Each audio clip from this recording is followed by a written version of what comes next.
Hi viewers, నమస్కారం. నేను మీ సిరి. Welcome back to నిన్ను కోరి.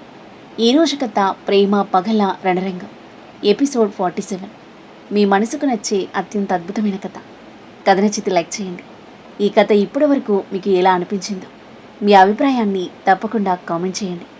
ఇక కథలోకి వెళ్తే, ప్రేష కట్టిన కట్టుని చూసుకుని తన గుండెపై చేయి వేసుకున్నాడు దేవ.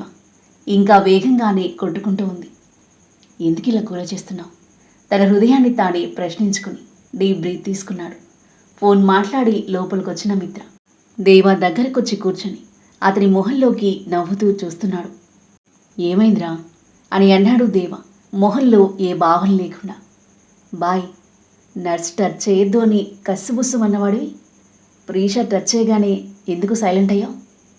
పైగా ఆమెతో కట్టు కూడా కట్టించుకున్నావు. ఏంటి సంగతి అన్నాడు నాటీగా కళ్ళెగరేస్తూ. నీకు మాటలు బాగా ఎక్కువ అవుతున్నాయి. ఇంతకీ ఫోన్ చేసింది ఎవరు అని టాపిక్ డైవర్ట్ చేశాడు. అది అర్థమైన మిత్ర నవ్వుకుంటూ తనిష్క అని అన్నాడు. ఎలా ఉందని ఇప్పుడు? పర్లేదు బాయ్, బాగానే మాట్లాడుతుంది ఇప్పుడు. పైకి ఎంత బాగా మాట్లాడినా లోపల బాధ ఉంటుంది. ఈ టైంలో నువ్వు ఆ అమ్మాయితో ఉంటే ఆమె కొంచెం మంచిగా ఫీల్ అవుతుంది, వెళ్ళు అని అన్నాడు. నిన్ను వదిలేసి నేనే వెళ్తాను బాయ్. అస్సలు వెళ్ళను. పైగా నర్స్ కూడా లేదు. నన్ను నేను చూసుకోగలనురా. పైగా ఇప్పుడు చేసేదేముంది? పడుకోవడమే కదా. ఏమైనా కావాల్సి వస్తే శేషు ఉన్నాడు కదా. శేషు పేరు వినగానే మిత్ర మొహం మారిపోయింది. అది గమనించిన దేవ చిన్నగా నవ్వి, వెళ్ళరా, ఆ అమ్మాయి ఒంటరిగా ఫీల్ అవుతుంది. నువ్వు అప్పుడప్పుడు సమయం గడుపుతూ ఉంటే ఆ బాధల నుండి బయటపడుతుంది. నేను చెప్తున్నాను కదా, వెళ్ళు. దేవ గట్టిగా అనేసరికి ఒప్పుకోక తప్పలేదు మిత్రకి. ఓకే బాయ్, కానీ నువ్వు జాగ్రత్త, ఎక్కడికి వెళ్ళకు. ఇంటి నుండే కాదు, రూమ్లో నుండి కూడా అడుగు బయట పెట్టకు. ఓకే, అలాగే. ఏదైనా అవసరమైతే శేషుని పిలువు అని అన్నాడు మొహం ఉమ్మని పెట్టుకొని. అలాగే బాయ్. మిత్ర బయటికి వెళ్ళిపోయాడు. కాసేపటికి తనిష్క ఇంటి ముందు కారాగింది. ఆ సౌండ్ విని లాన్లోకి వచ్చి చూసిన తనిష్క మిత్రను చూసి ఆశ్చర్యపోయింది. నవ్వుతూ వేగంగా కిందకొచ్చేసింది. నువ్వేంటి ఇలా చెప్పకుండా వచ్చేసా అని అడిగింది. సర్ప్రైజ్ అని అన్నాడు మిత్ర చిరునవ్వుతూ. రా లోపలికి, నువ్వే బయటికి రా. అలా అలా వెళ్ళొద్దాం. ఇలా వెళ్ళొద్దాం అంది తనిష్క. నీ ఇష్టం, ముందైతే రెస్టారెంట్కి వెళ్దాం. ఓకే, గివ్ మీ 5 minutes అని చెప్పి లోపలికి పరిగెత్తిన తనిష్క 5 minutesలో ఫాస్ట్గా రెడీ అయ్యి కిందకు వచ్చేసింది. ఇద్దరూ రెస్టారెంట్కి వెళ్ళి సరదాగా మాట్లాడుకుంటూ డిన్నర్ చేశారు. తింటున్నంతసేపు మిత్ర ఏదో ఒక విషయం చెప్తూ ఆమెను నవ్విస్తూనే ఉన్నాడు. చాలా రోజుల తర్వాత తనిష్క మనసు నిజంగా తేలికగా అనిపించింది. డిన్నర్ తర్వాత మిత్ర కారుని సిటీకి దూరంగా ఉన్న ప్రశాంతమైన రోడ్డు వైపు తిప్పాడు. ఎప్పుడెక్కడికి తనిష్క అడిగింది. Long drive. నన్ను అడగకుండా? అడిగితే నువ్వు వద్దంటావు. అదే నిజమే, అందుకే అడగలేదు. నవ్వుతూ విండో తెరిచింది తనిష్క. చల్లని గాలి ఆమెను తాకుతూ ఉంటే కారులో మెలోడియస్ సాంగ్స్ మనసుకు హాయిగా వినిపిస్తుంటే ఆ జర్నీని ఆస్వాదిస్తూ ఉంది.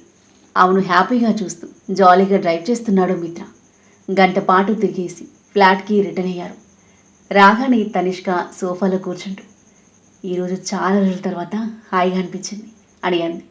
మిత్ర చిరునవ్వు నవ్వి 2 గ్లాసుల నీళ్లు తీసుకొచ్చి ఒకటి ఆమెకిచ్చి పక్కన కూర్చున్నాడు. వాటర్ తాగేసి మిత్ర వైపు నవ్వుతూ చూసింది. అప్పటికి ఆమెని నిద్ర కమ్మేసింది. ఇక పడుకో, నేను వెళ్తాను అని మిత్ర లేవబోతుంటే, నిద్ర రావట్లేదు, ఇంకాసేపు ఉండు అంటూ అతని చేయి పట్టి కూర్చోబెట్టి, ఏమైనా చెప్పు అని అంది. ఏం చెప్పాలి?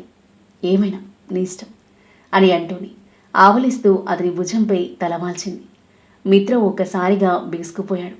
మెల్లిగా తల తిప్పి చూసేసరికి తనిష్క ప్రశాంతంగా నిద్రపోతుంది. ఆమె మొహంలో ఎన్నో రోజుల తర్వాత ఎలాంటి ఆందోళన కనిపించలేదు.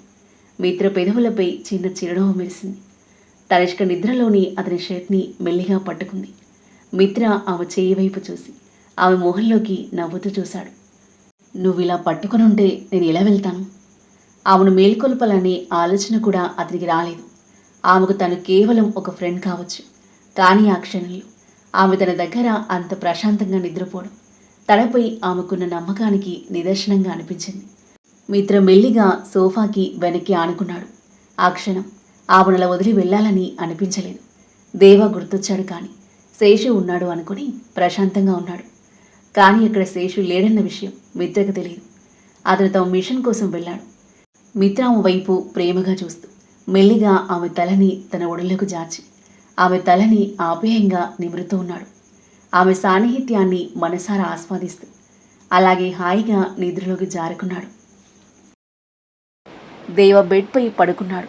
కానీ ఎంత ప్రయత్నించినా నిద్ర మాత్రం అతని దరికి చేరడం లేదు. అతని మనసంతా ప్రీష చుట్టూనే తిరుగుతుంది. అతని కట్టు కట్టిన తీరు, తనకి ఏమాత్రం భయపడకుండా తిట్టిన తీరు అతని కళ్ళ ముందు మెదిలింది. తమ మధ్య ఏం జరుగుతుందో అతనికి అర్థం కాలేదు. అంతా వింతగా అనిపించింది. ఆమెను మొదటిసారి చూసినప్పటి నుంచి ఆమెతో ప్రతి జ్ఞాపకం, ప్రతి గొడవ అతని కళ్ళ ముందు కదలాడుతున్నాయి. నేనంటే ఆమెకి తీవ్రమైన అసహ్యం. ఇద్దరి మధ్య ఎప్పుడు గొడవలే. అయినా బ్లడ్ ఇచ్చి నన్ను ఎందుకు కాపాడింది? ఇప్పుడు ఎందుకంతగా నా గురించి ఆలోచిస్తుంది? నాకేమైతే ఆమెకేంటి? ఆ ప్రశ్నకి సమాధానం వెతుకుతూ దేవ ఎప్పుడు నిద్రలోకి జారుకున్నాడో అతనికి తెలియలేదు. దాదాపుగా అర్ధరాత్రి అవుతుంది. నిద్రలో ఉన్న దేవ కనుబొమ్మలు గట్టిగా ముడుచుకున్నాయి. కళ్ళు బిగుసుకుని ఉన్నాయి. నిద్రలో అటూ ఇటూ కదులుతూ ఏదో భయంకరమైన కలతో పోరాడుతున్నట్టుగా గొనగడం మొదలుపెట్టాడు. అతని శరీరం మొత్తం చెమటతో తడిసిపోయింది. అదే సమయంలో ప్రీష బెడ్పై పడుకుంది, కానీ నిద్ర పట్టలేదు. ఆమె మనసులో కూడా దేవా గురించిన ఆలోచనలు ఏదో తెలియని అలజడిని రేపుతున్నాయి. వద్దనుకుంటూనే తను అతన్ని ఎందుకు కేర్ చేస్తుందో తనకే అంతు పట్టట్లేదు. మనసంతా గందరగోళంగా ఉండగా బెడ్ మీద నుండి లేచి బాల్కనీలోకి వెళ్ళబోతుండగా బల్లున ఏదో పడిపోయిన శబ్దం వినిపించింది. ప్రీష వెంటనే ఆగిపోయింది. అది దేవా రూమ్ నుండని వెంటనే అర్థమైంది ఆమెకు. ఆ ఫ్లోర్లో ఆ వైపుగా తమ ఇద్దరి రూమ్స్ మాత్రమే ఉన్నాయి. అర్ధరాత్రి కావడంతో ఆ నిశ్శబ్దంలో ఆ సౌండ్ స్పష్టంగా వినిపించింది. మళ్ళీ ఏమైంది? ఈ యాంగ్రీ మ్యాన్ మళ్ళీ ఏం చేస్తున్నాడు? అస్సలు కుదురుగా ఉండడు. అయినా అతనేం చేస్తే నాకేంటి?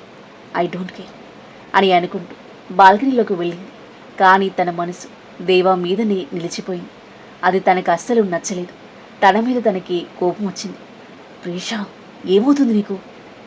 ఎందుకు ఆ పిచ్చడు గురించి ఆలోచిస్తున్నావు? వాడితో నీకు అవసరం లేదు, అర్థమైందా అని తనకి తాను సర్ది చెప్పుకొని బాల్కనీలో కూర్చుంది. చల్లని గాలి ఒంటికి తాకుతున్నా తన మనసులో శాంతి లేదు. అప్పుడే మిత్ర బయటికి వెళ్ళడం ఆమె గుర్తొచ్చింది. అవును కదా, మిత్ర రూమ్లో లేడు, నర్స్ కూడా లేదు.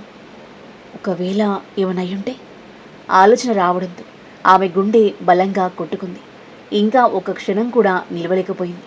వెంటనే డోర్ ఓపెన్ చేసి సౌండ్ చేయకుండా నడుస్తూ దేవ రూమ్ దగ్గరికి వెళ్ళింది. దేవ ఏదో అరుస్తున్నట్టుగా మెల్లిగా వినిపిస్తుంది. టక్కున డోర్ ఓపెన్ చేసింది ప్రీష. దేవ ఇంకా ఆ పీడకల నుంచి బయటపడలేదు. నిద్రలో అటూ ఇటూ కదులుతూ ఏదో గొనుగుతున్నాడు. అతని పక్కనే ఉన్న గ్లాస్ కింద పడిపోయి పగిలిపోయింది. అది చూసి ప్రీష డోర్ దగ్గరే ఆగిపోయింది. అది అర్ధరాత్రి సమయం. పైగా ఆ గదిలో వాళ్ళిద్దరూ తప్ప ఇంకెవరూ లేరు. లోపలికి వెళ్ళాలా వద్దా అని ఒక క్షణం ఆలోచించింది. కానీ దేవ పరిస్థితి క్రమంగా మరింత ఆందోళనకరంగా మారుతుంది. అతని శ్వాస వేగంగా మారింది. ఏదో భయంతో అతని గొంతు నుంచి అస్పష్టమైన మాటలు బయటకొస్తున్నాయి. ప్రీష తన ఆలోచనని పక్కన పెట్టి ధైర్యం కూడగట్టుకుంది. మెల్లిగా దేవ బెడ్ దగ్గరికి వెళ్ళింది. ఆ టైంలో దేవ షర్ట్ లేకుండా ఉన్నాడు. గాయం కారణంగా షర్ట్ వేసుకోలేదు. దుప్పటిని సగం వరకు కప్పుకొని ఉన్నాడు. గదిలో ఏసీ ఉన్నప్పటికీ అతని శరీరం మొత్తం చెమటతో తడిసిపోయింది. అతనిలా చూసిన ప్రీషాకి ఏం చేయాలో అర్థం కాలేదు. దేవ ఏదో కలవరిస్తున్నాడు. ప్రీష తటపటాయిస్తూనే అతని మాటలు స్పష్టంగా వినడానికి కొంచెం దగ్గరగా వంగింది.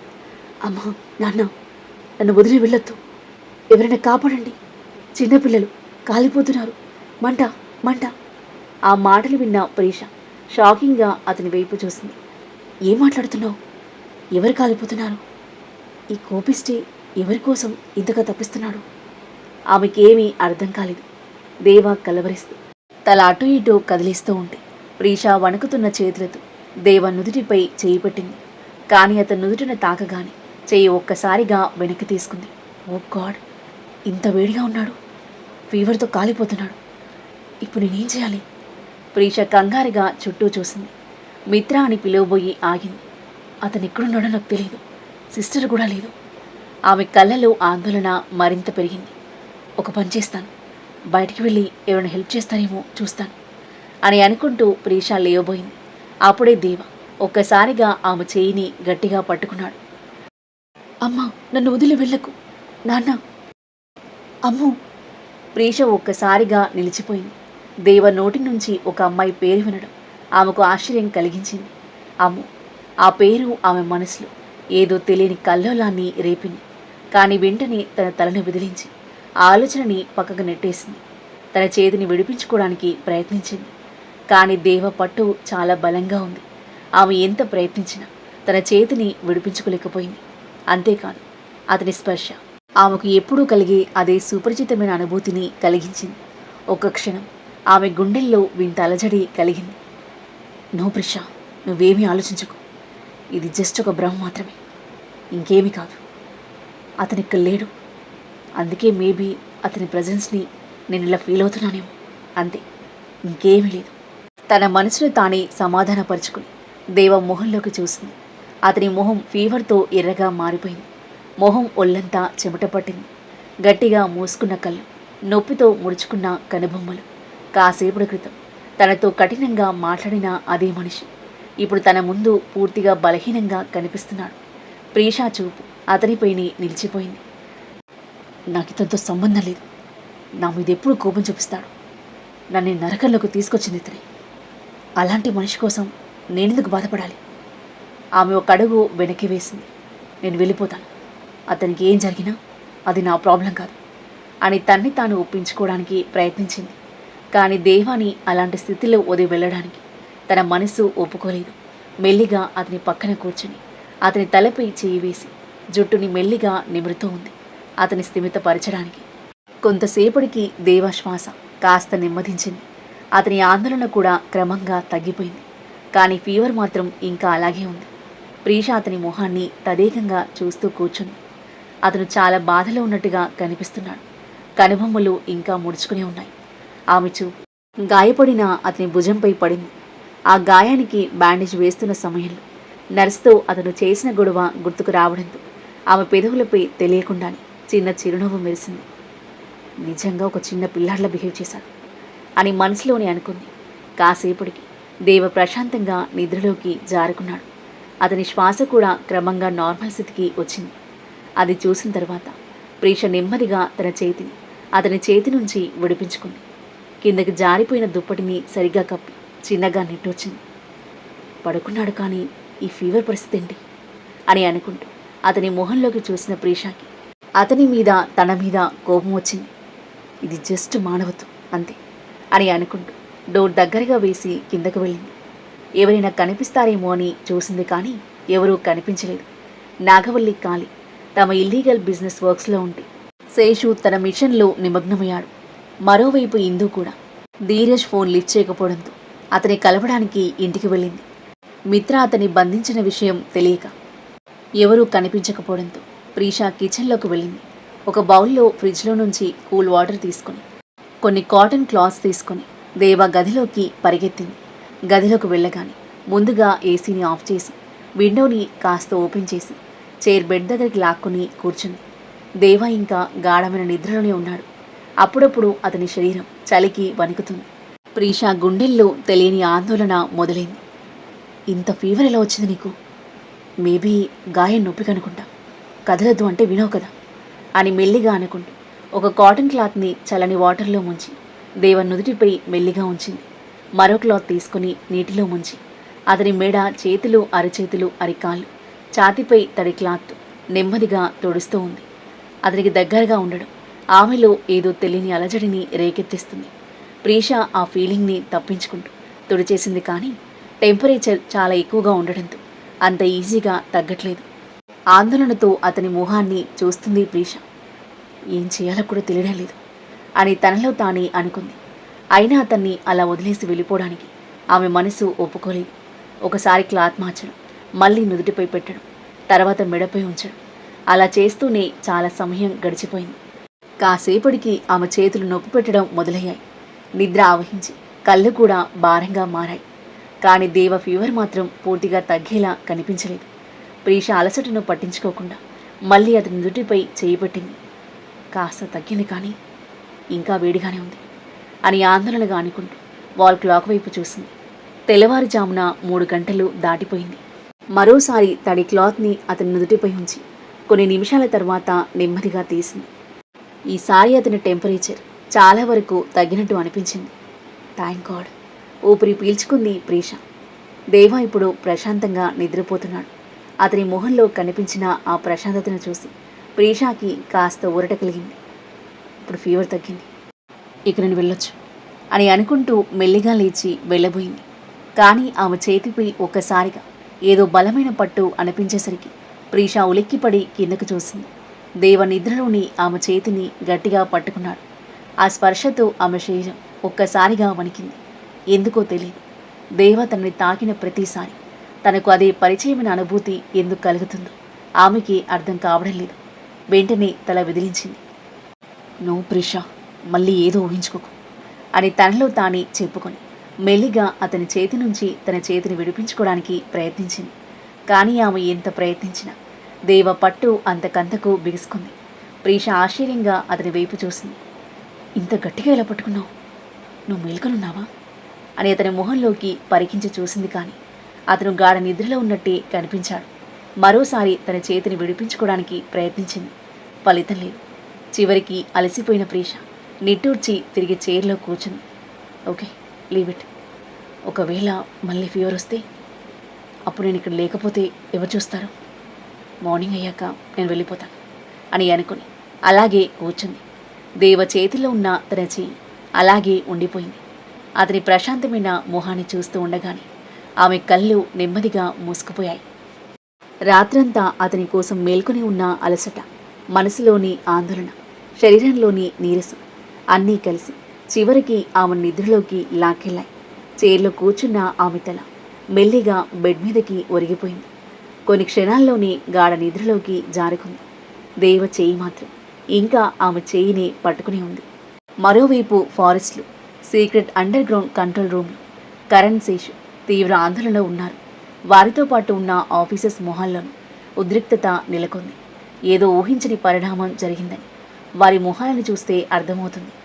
కరణ్ ఒక్కసారిగా లేచి స్క్రీన్ ముందు నిలబడ్డాడు. Shashank, how is it possible? మన ఇన్ఫర్మేషన్ ప్రకారం ఆ కంటైనర్లు ఈరోజే బయలుదేరాలి. కానీ ఇప్పుడు వాటి జాడ కూడా కనిపించడం లేదు. అసలు అవి ఎక్కడికి వెళ్ళాయి? అతని స్వరంలో ఆందోళనతో పాటు కోపం కూడా స్పష్టంగా వినిపించింది. ఈ వ్యక్తులు ఇప్పుడు అన్ని లిమిట్స్ క్రాస్ చేశారు. వాళ్ళని ఇంతకాలం శిక్షించకుండా వదిలేయడమే మనం చేసిన తప్పు. నాగవల్లి, ధనరాజ్ వాళ్ళు చేసిన పనులని వేరే వాళ్ళపై నెట్టి తప్పించుకున్నారు. ఇప్పుడు ఏకంగా మన దేశాన్ని టార్గెట్ చేయాలని చూస్తున్నారు. అందుకే ఇంత పెద్ద మొత్తంలో వెపన్స్ దేశంలోకి తీసుకురావడానికి ప్రయత్నిస్తున్నారు అన్నాడు కళ్యాణ్ కోపంగా. శేషు పిడికిలి బిగించాడు. వాళ్ళు మన దేశానికి హాని చేస్తుంటే మనం చూస్తూ ఊరుకుంటామని అనుకుంటున్నారా? అస్సలు కాదు. ఆ మందుగుండు సామాగ్రితో నిన్న కంటైనర్ని ఎక్కడ దాచారో నేను కనిపెట్టి తీరుతాను. వాణ్ణి అస్సలు వదిలిపెట్టాను. కరణ్ అతని వైపు తిరిగి చూశాడు. చీఫ్కి ఈ విషయం తెలుసుంటుంది. కానీ ఇక్కడ ఇంత జరుగుతుంటే ఆయన ఎక్కడున్నారో మాత్రం నాకు తెలియడం లేదు. ఆయన మనల్ని లీడ్ చేయాలి అన్నాడు కరణ్. శేషు చిన్నగా తల ఊపాడు. కరణ్, ఈ మిషన్ విషయంలో చీఫ్ ఎంత సీరియస్గా ఉన్నారో నీకు తెలుసు. ఆ ధనరాజ్ వల్లే చీఫ్ అన్నీ కోల్పోయారు. అలాంటప్పుడు వాడి విషయాన్ని ఇలా లైట్ తీసుకుంటారు. ఇప్పుడు ఏం చేయాలో ఆయనకు బాగా తెలుసు. శేషు మాట పూర్తయ్యేలోపు కరణ్ ఫోన్కి ఒక నోటిఫికేషన్ వచ్చింది. స్క్రీన్పై మెసేజ్ చూడగానే అతని మొహంలో కాస్త రిలీఫ్ కనిపించింది. నువ్వు చెప్పింది నిజమే అని అన్నాడు శేషు వైపు తిరిగి. అంటే అన్నాడు శేషు. కరణ్ మెసేజ్ని మరోసారి చదివి చెప్పాడు. చీఫ్ మెసేజ్ చేశారు, కంటైనర్ దొరికిందట. కానీ ఆయన చెప్పే వరకు మనం ఎలాంటి యాక్షన్ తీసుకోవద్దని క్లియర్గా చెప్పారు. శేషు ఆలోచిస్తూ, అయితే చీఫ్ ఈ విషయాన్ని స్వయంగా హ్యాండిల్ చేస్తారని అనుకుంటున్నాను. కరణ్ తల ఊపాడు. అవును, చీఫ్ తీసుకున్న డెసిషన్ తర్వాత మనం చేయాల్సింది ఒకటే, ఆయన చెప్పినట్టు ఫాలో అవ్వడం. నువ్వు ఇక నాగవల్లి ఇంటికి వెళ్ళు. ఇంకా కొంచెం వర్క్ ఉంది, అది పూర్తయ్యాక వెళ్తాను. కరణ్ అతని భుజంపై చేయి వేసి, ఓకే, అక్కడికి వెళ్ళాక ప్రీషా మేడంని జాగ్రత్తగా చూసుకో. ఆ మాట వినగానే శేషుకి చీఫ్ చెప్పిన మాటలు గుర్తొచ్చాయి. జూనియర్ చీఫ్ మమ్మీని జాగ్రత్తగా చూసుకో. అది గుర్తుకు రాగానే శేషు పెదవులపై చిరునవ్వు చేరింది. కరణ్ అతని వైపు చూసి, ఏమాలోచిస్తున్నావు అని అడిగాడు. శేషు చిన్నగా నవ్వు, కరణ్, ఆ రోజు ఎప్పుడొస్తుందో అని ఆలోచిస్తున్నాను. ఏ రోజు? చీఫ్ ప్రశాంతంగా బ్రతికే రోజు, ఎక్కడ రక్తపాతం ఉండని రోజు, ప్రతీకారం అనే మాటకి చోటు లేని రోజు, ఆయన జీవితంలో ఇకపై బాధలు కాకుండా ఆనందం మాత్రమే ఉండే రోజు. కరణ్ అతని మాటలు విని చిన్నగా నవ్వాడు. నువ్వు చెప్పింది నిజమే. నేను చీఫ్ని నవ్వుతూ ఎప్పుడూ చూడలేదు. కానీ త్వరలోనే ఆ రోజు వస్తుందని నాకు నమ్మకం ఉంది. శేషు తలూపాడు. నేను వెళ్తున్నాను. ఎప్పటికప్పుడు ఇన్ఫర్మేషన్ ఇస్తూ ఉండు. కరణ్ అతని భుజంపై తట్టి, నువ్వు కూడా జాగ్రత్తగా ఉండు. విద్వం సీక్రెట్గా మన కోసం వెతుకుతున్నాడని విన్నాను. కాబట్టి ఒక్క స్టెప్ కూడా అజాగ్రత్తగా వేయకు అని అన్నాడు. శేషు చిన్నగా నవ్వి, దాని గురించి అంతగా ఆలోచించాల్సిన అవసరం లేదు. వాడిని కొంచెం కష్టపడనివ్వు. మనల్ని వెతకడం అంత ఈజీ కాదని వాడికి కూడా అర్థం కావాలి అని చెప్పి అక్కడి నుంచి బయటికి వెళ్ళిపోయాడు. ఉదయం 6:30 గంటలు. ఎప్పుడూ తెల్లవారుజామున పడుకున్న ప్రీష అదే స్థితిలో ఉంది. దేవా చెయ్యి ఇంకా ఆమె చేయిని పట్టుకునే ఉంది. ఇద్దరి తలలు దగ్గరగా ఉండడంతో ప్రీష హెయిర్ కొంచెం దేవ మొహంపై పడి ఉంది. దేవాకి మెలకు వచ్చి మెల్లిగా కళ్ళు తెరిచాడు. ఫీవర్ వచ్చి తల నొప్పిగా, శరీరమంతా నొప్పిగా అనిపించడంతో నుదుటిన పట్టుకున్న దేవ తన పక్కన ఏదో వింతగా ఉన్నట్టు అనిపించి మెల్లిగా తల తిప్పి చూశాడు. ప్రీష నిద్రపోతూ కనిపించింది. ఆమెను చూస్తున్న దేవ కళ్ళు ఆశ్చర్యంతో పెద్దవయ్యాయి. గుండె వేగంగా కొట్టుకోవడం మొదలైంది. తన చేతిలో ఉన్న ఆమె చేయి వైపు చూశాడు. అది చూడగానే రాత్రి జరిగిన దృశ్యాలు లీలగా గుర్తొచ్చాయి. ఆమె తన నుదుటిన చేయి పెట్టి చూడడం, తాను ఆమె చేయి పట్టుకోవడం, తన ఫీవర్ తగ్గించడానికి ఆమె చేసిన ప్రయత్నాలు గుర్తొచ్చి అతని పెదవులపై చిరునవ్వు విరిసింది. రాత్రి అతను కళ్ళు తెరిచే పరిస్థితిలో లేడు. కళ్ళు తెరిచి చూడకపోయినా ఆమె ప్రెజెన్స్ ఫీల్ అయ్యాడు. అతని చూపు ప్రీష అమాయకమైన మొహంపైనే నిలిచిపోయింది. ఒక అద్భుతాన్ని చూస్తున్నట్టు అలాగే చూస్తూ ఏదో ట్రాన్స్లో ఉన్నట్టు ఆమె మొహంపై పడిన జుట్టుని తన చేతితో నెమ్మదిగా పక్కకు జరిపాడు. ఆమె వదనాన్ని చూస్తుంటే అతని మనసుకి ఎంతో ప్రశాంతత కలిగింది. అదే ట్రాన్స్లో అతను తెలియకుండానే ఆమె మొహానికి మరింత దగ్గరయ్యాడు. కానీ అంతలోని ఒక్కసారిగా విద్వాంస్ గుర్తొచ్చాడు. దేవ మొహంలోని భావాలు వెంటనే మారిపోయాయి. తాను ఏం చేస్తున్నాడో రియలైజ్ అయి ఒక్కసారిగా వెనక్కి జరిగి ఆమె చేతిని వదిలేశాడు. చేయి వదిలేసే క్రమంలో ఆమె చేయి కుదుపుకి లోనవడంతో ప్రీషాకి మేల్కు వచ్చి మత్తుగా కళ్ళు సగం తెరిచింది. దేవ తనని తదేకంగా చూస్తున్నాడు. నిద్రమత్తులో కళ్ళు మూసుకున్న ప్రీష క్షణం క్రితం కళ్ళ ముందు మెదిలిన దేవమొహం మైండ్లో ఫ్లాష్ అవ్వగానే ఒక్కసారిగా కళ్ళు పూర్తిగా తెరిచి అయోమయంగా చూసింది. తన కళ్ళ ముందు దేవ తనని చూస్తూ ఉండడం చూడగానే కళ్ళు పెద్దవి చేస్తూ దిగ్గున లేచి నిలబడబోయింది. కానీ ఆమె దుపట్టా దేవ చేయి కింద చిక్కుకుపోయింది. దాంతో బ్యాలెన్స్ తప్పి రివ్వున తిరిగి అతని మీద పడిపోయింది. ఊహించని ఆ దగ్గరతనానికి ఇద్దరూ ఒక్కసారిగా స్తబ్దులయ్యారు. దేవ హార్ట్ బీట్ ఒక్కసారిగా రైజ్ అయింది. ప్రీషా జుట్టు అతని మొహం మీదకి జారింది. ఆమె శ్వాస అతని మొహానికి వెచ్చగా తగలడంతో అది అనుభూతి చెందిన దేవ కళ్ళు అప్రయత్నంగా మూసుకుపోయాయి. కానీ మరుక్షణమే విధ్వంస్ గుర్తుకు రావడంతో కళ్ళు తెరిచి ఆమె వైపు సీరియస్గా చూశాడు. ఏయ్, ఏంటిది? ఎందుకు పదే పదే నా దగ్గరకు వస్తున్నావు? నీకేం కావాలి? అతని మాటలకి ప్రీష కోపంగా అతని కళ్ళలోకి చూసింది. నువ్వు ఈ అపార్థం నుంచి ఎంత త్వరగా బయటపడితే అంత మంచిది. నేను నీకు దగ్గర అవ్వాలనుకునే రోజు ఎప్పటికి రాదు. దేవ వ్యంగ్యంగా నవ్వాడు. అయితే నా గదిలో ఏం చేస్తున్నావు? అది కూడా ఇంత పొద్దున్నే. నేను నిద్రపోతున్నానని అవకాశంగా తీసుకుని నన్నేదైనా చేయాలని అనుకున్నావా? ప్రీషాకి చిరెత్తుకొచ్చి పళ్ళు బిగించింది. నీకు గాయమయ్యి నీ బుర్ర కూడా దెబ్బతిన్నట్టుంది. ప్రతి దానికి నీకేదో ఒక అర్థం కనిపిస్తుంది. అవకాశంగా తీసుకుని ఏమైనా చేయడమా? అది కూడా నిన్ను చూశాక ఏ అమ్మాయి నీ దగ్గరికి రాదు. ఇక నేను రావడం గురించి మర్చిపో. దేవ కనుబొమ్మ పైకెత్తాడు. అంటే ఏ అమ్మాయిని నా దగ్గరకు వచ్చేలా చేసే స్పెషాలిటీ నాలో ఏం లేదని నువ్వు అనుకుంటున్నావా? ఎగ్జాక్ట్లీ అంది ప్రీష వెంటనే. మరైతే నా గదిలో, నా బెడ్ పైన, నా పైన నువ్వేం చేస్తున్నావు? ఆ మాటలకి ప్రీష వెంటనే తానెక్కడుందో రియలైజ్ అయ్యి టక్కున అతని మీద నుండి లేచి నిలబడి తన దుపట్టాన్ని లాగేసుకుని సరిచేసుకుంటూ కోపంగా అతని వైపు చూసింది. నేను కావాలని ఇక్కడికి రాలేదు. నువ్వు సిక్కయ్యావు కాబట్టి బలవంతంగా ఉండాల్సి వచ్చింది. లేదంటే నీ మొహం చూడ్డానికి కూడా నాకు ఎలాంటి ఇంట్రెస్ట్ లేదు. ఆమె మాటలకి దేవ అలాగే ఆమె వైపు చూస్తున్నాడు. ఏదో పాపమని హెల్ప్ చేస్తే ఎక్కువ చేస్తున్నాడు. అసలు నాకు బుద్ధి లేదు. అని మనసులో తిట్టుకుని కోపంగా అతని చూస్తూ, అన్నింటికంటే ముందు నీ నాలుకని కొంచెం అదుపులో పెట్టుకో. దానికి ఏది పడితే అది మాట్లాడే అవకాశం ఇవ్వకు. ముందు విషయం పూర్తిగా విను, అర్థం చేసుకో. ఆ తర్వాత నీ మెంటల్ బుర్రను ఉపయోగించు. దేవ మౌనంగా ఆమెని చూస్తున్నాడు. నీకు ఒంట్లో బాగలేదు. రాత్రి నీకు చాలా ఎక్కువ ఫీవర్ వచ్చింది. నర్స్ లేదు, మిత్ర కూడా లేడు. నాకు ఇక్కడ ఇంకెవరూ తెలియదు. దానికి తోడు నీ పరిస్థితి కూడా అస్సలు బాగలేదు. అందుకే నేను అలా వదిలేసి వెళ్ళలేకపోయాను. ఒక ఊపిరిలో చెప్పేసింది ప్రీష. దేవ తన గాయం గురించి కూడా పట్టించుకోకుండా ఆమెని చూస్తూ ఉన్నాడు. ఆమె మాటల్లో అబద్ధం లేదు. ఆమె కళ్ళలో తనపై ప్రేమ లేదు, కానీ ద్వేషం కూడా లేదు. దేవ నెమ్మదిగా ఆమె దగ్గరికి అడుగు వేస్తూ, నీకేం కావాలి అని అన్నాడు. ప్రీష కనుబొమ్మలు ముడిచి అతని వైపు చూసింది. ఇదంతా ఎందుకు చేస్తున్నావు? హాస్పిటల్ రక్తం ఇచ్చి నా ప్రాణాలు కాపాడావు. ఇప్పుడు రాత్రంతా మేల్కొని నా బాగోగులు చూసుకున్నావు అని ఆమె కళ్ళలోకి సూటిగా చూస్తూ, నిజం చెప్పు, నువ్వు నాతో ప్రేమలో పడ్డావా అని అడిగాడు. ఆ తర్వాత ఏం జరగబోతుంది? దేవ అడిగిన ప్రశ్నకి ప్రీష సమాధానం ఏంటి? వాళ్ళిద్దరి మధ్య ఎలాంటి ఆసక్తికర సన్నివేశాలు చోటు చేసుకోబోతున్నాయి? ప్రీష మనసు ఎవరికి సొంతమవుతుంది? దేవాక లేదా వేదాంతక? మిత్ర తనిష్కల మధ్య ఉన్న ఫ్రెండ్షిప్ ప్రేమగా మారుతుందా? ఈ ప్రేమ పగల రణరంగంలో ఎవరి జీవితం ఏ మలుపు తీసుకోబోతుంది? అద్భుతమైన కథనంతో ఒక కందని మలుపులతో ఎంతో ఇంట్రెస్టింగ్గా సాగే ఈ కథ యొక్క నెక్స్ట్ ఎపిసోడ్ కోసం మన నెక్స్ట్ వీడియో చూడండి. కథ నచ్చితే లైక్ చేయండి. ఈ కథపై మీ అభిప్రాయాన్ని తప్పకుండా కామెంట్ చేయండి. మరిన్ని ఇలాంటి ఇంట్రెస్టింగ్ స్టోరీస్ కోసం మన ఛానల్ని సబ్స్క్రైబ్ చేయండి. Thank you for listening.